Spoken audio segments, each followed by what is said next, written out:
Pilipinas, correct? Yes, Your Honor. Mahal nyo ang Pilipinas, at dahil mahal nyo ang Pilipinas, mahal nyo ang saligang batas, correct? That's right, Your Honor. Ang saligang batas sinasabi na kinakailangan may due process, correct po ba? Yes, Your Honor. O, so wag mo natin nga sabihin na sapagkat mahal mo ang Pilipinas, tao ng hindi tama sa pagkatay. Anyway, Mr. Resierto, ulit, no? The PDEA claims, ito that in 2004 to 2005, there were several raids conducted across Davao City, no? Particularly, Arlene Department, sa isang laboratory in Dumoy, sa isang industrial compound in Bunawan, sa isang chemical warehouse in Agdao. Do you confirm this, Mr. Resierto? Yes, Mr. Chairman. So dito po sa apat na dates na ito, andun kayo. Sa Domoy, opo, nandiyan po ako. Sa Arlene, wala kayo doon. Yung kinuha po nila yung mga tao sa Arlene apartment, wala po ako. Wala ka doon. Doon sa industrial compound, sa Bunawan. Opo, nandun po yung Andun kayo? head scrapper. Oo. Nandun po ako. Doon sa chemical warehouse in Agdao, andun din po kayo. Opo, nandun din po ako. Okay. Now, kasama nyo rin po ba sa raid na ito na nandun kayo si General Wilkins Villanueva? Tama po ba? Opo. Oo. Okay. General, kinukonfirma nyo rin po ba ito? Yes, Mr. Chair. Okay. So, kasama po kayo sa Dumoy. Kasama Yes, kayo doon. Mr. Chair. Okay. Kayo po ba pinaka-lead doon? Sino pinaka-lead doon? Ako po, Mr. Chair. Ikayo, oo. Sa surveillance na ginawa bago yung raid na ito, kasama rin po ba kayo?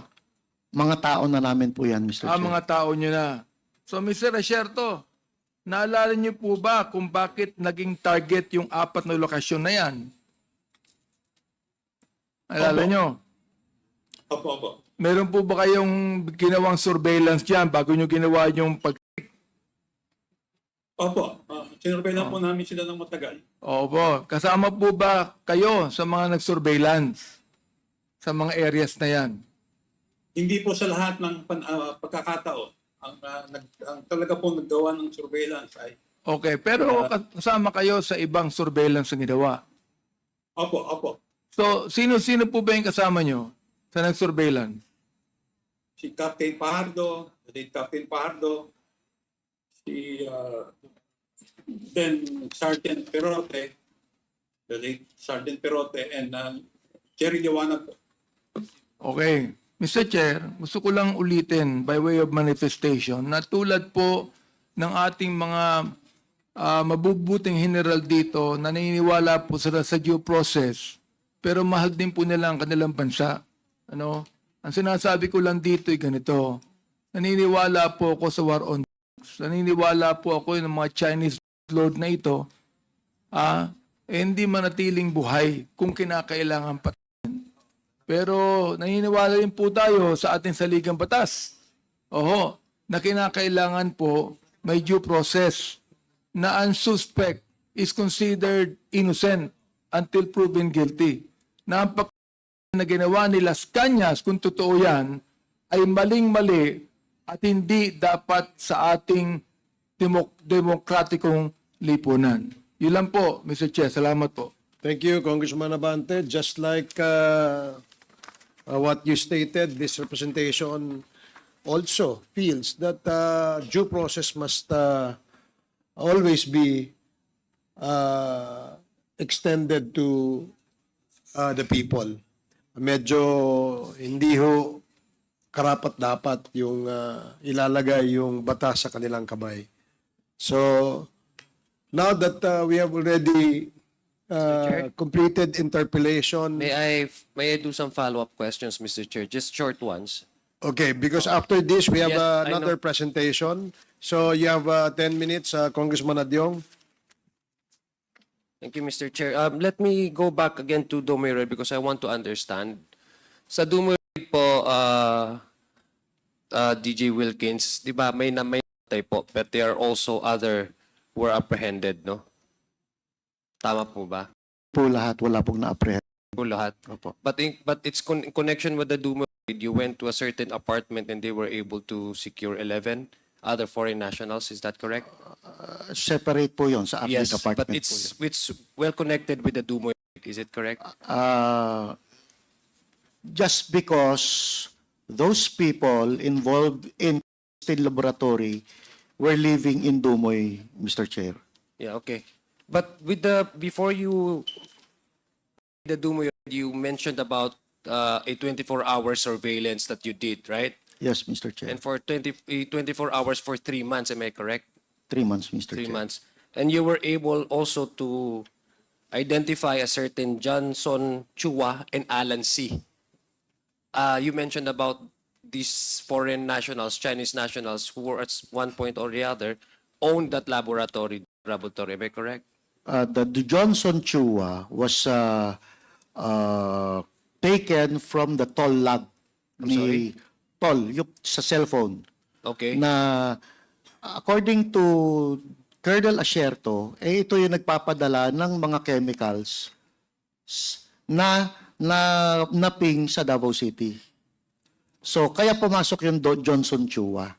But Alan C is already the subject because talagang we during the surveillance, talaga siya nagpo-procure ng mga equipment papunta from Arlene apartment, pupunta kung saan yung bibilihan, idediretso sa laboratory, Mr. Chair.